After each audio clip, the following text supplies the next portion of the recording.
When it comes to growing sweet corn in the backyard garden, there's many different techniques that you can follow. We've got ours in a self-watering container in grow bags. Now this corn looks a little different, and that's because it's tasseling. Many different varieties of corn tassel at different heights based on that type of variety. Now this variety is not designed to be tasseling when it's about 2 foot tall.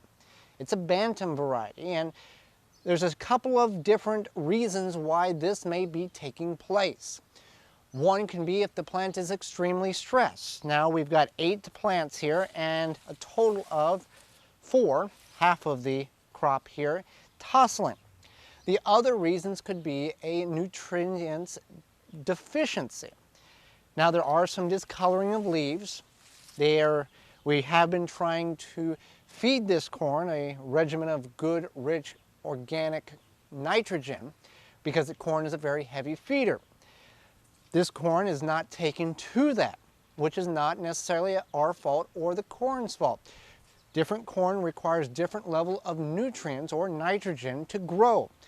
So based on what your corn is doing will tell you a lot about the soil that it's growing in and whether or not the technique that you're currently using works. Now we know with this particular variety of corn that we will not try to grow it in self-watering containers again.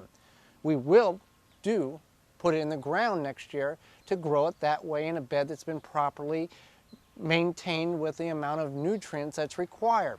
We have a hybrid corn as well as an heirloom corn that is doing very well, one in self-watering container and the other in the ground. Just because the corn is tasseling, that can tell you what may or may not be happening and what you need to do to correct that issue come the next growing season. For more information, please visit thewisconsinvegetablegardener.com.